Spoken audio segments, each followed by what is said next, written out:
The rain-soaked parking lot of Pete's fuel station smelled like gasoline and wet asphalt.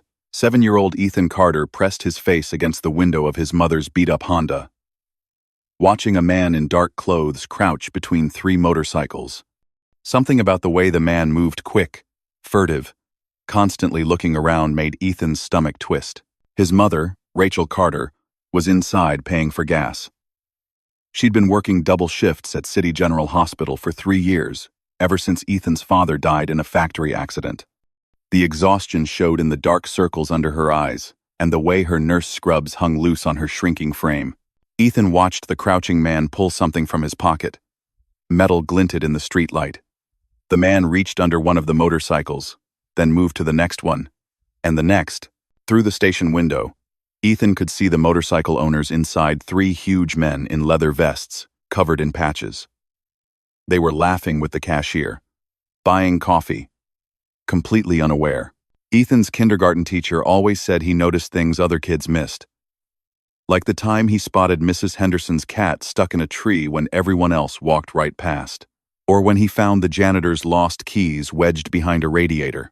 This felt different. This felt dangerous.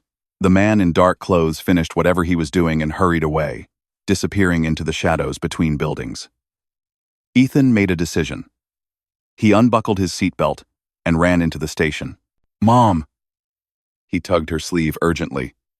"Mom, that man did something to those motorcycles." Rachel turned, concerned. "What man, honey?" "The one outside.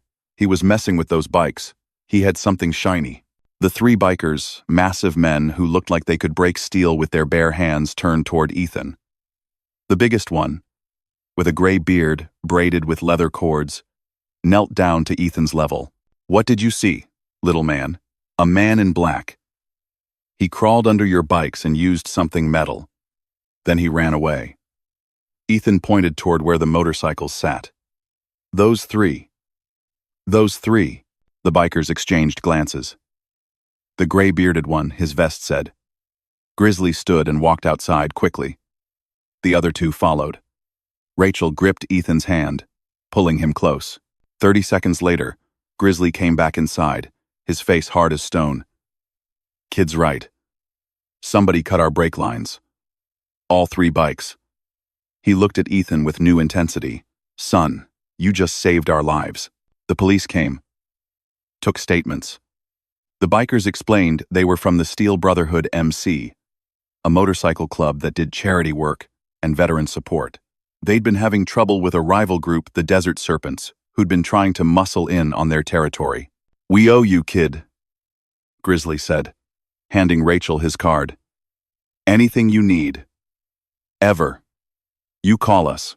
Rachel thanked them nervously and drove home, not realizing that Ethan's sharp eyes had just changed their lives forever. 3 days later, someone threw a brick through their living room window.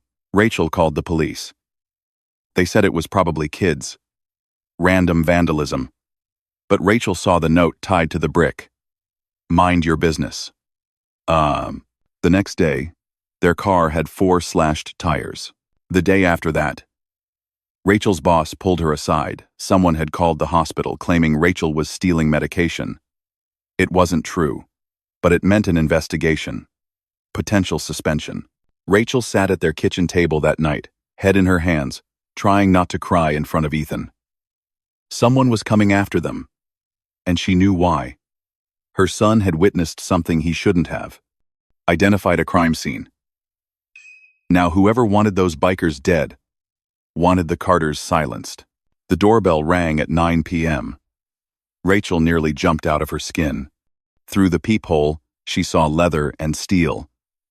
3 motorcycles in her driveway. Grizzly stood on her porch with 2 other bikers. One named Kane, another called Hammer. "Mrs. Carter," Grizzly said when she opened the door a crack. "We heard you're having trouble. How did you—" "We keep our ears open. And we take care of people who take care of us." He gestured to his brothers. "Mind if we come in?" What followed was both terrifying and comforting. The Steel Brotherhood explained that the Desert Serpents were dangerous drug dealers trying to take over territory. The sabotage at the gas station was meant to send a message. Now that Ethan had blown their plan, the serpents wanted revenge. "We're not letting that happen," Cain said. His voice was gravel and steel. "Your boy saved 3 lives. We protect our own. And as of right now, you're ours." Over Rachel's protests, the Steel Brotherhood moved them that night to a safe house, a small cottage owned by a retired club member. 2 bikers stood guard outside 24/7. They drove Ethan to school, escorted Rachel to work, brought groceries, fixed their slashed tires. Ethan loved it. For the first time since his father died, he felt protected.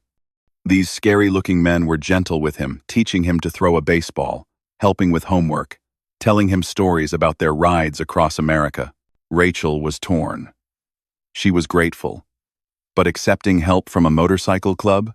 What would people think? Then the Desert Serpents made their move. A man approached Ethan outside school, grabbing his arm, saying his mother wanted him. But Ethan remembered what Grizzly taught him. He screamed and bit the man's hand. 2 Steel Brotherhood members who'd been shadowing him grabbed the kidnapper and held him until police arrived. That's when Rachel stopped worrying about what people thought. The Steel Brotherhood arranged a press conference. Local news cameras showed up. Rachel and Ethan told their story, how a 7-year-old's sharp eyes saved biker lives, and how that act of courage had turned them into targets. The reporter, Jessica Park, asked Ethan why he'd warned the bikers. "Because," Ethan said seriously, "my dad always said, good people help other people, even if they're scary looking." The footage went viral. Community support poured in. The Desert Serpents leader was arrested on kidnapping charges. The investigation revealed a network of crime that got shut down. 6 months later, Rachel stood in the backyard of a new house the Steel Brotherhood had helped them buy. Nothing fancy, just safe and theirs. Ethan played catch with Hammer, while Grizzly manned the grill at their housewarming barbecue. Cain approached Rachel with a beer. Over the past months, he'd become more than just a protector. He'd become a friend. Maybe more. "You doing okay?" he asked. Rachel smiled. For the first time in years, she actually was. "I'm more than okay. I have a family again." Because that's what the Steel Brotherhood had become. Not just bodyguards or charity. Family. The kind you choose. The kind that shows up when you need them most. Ethan ran over, breathless and grinning. "Mom! Grizzly says they're making me an honorary member. I get a patch and everything." Rachel laughed, tears in her eyes. Her son, who'd lost so much, had gained something precious. Not just protection, belonging.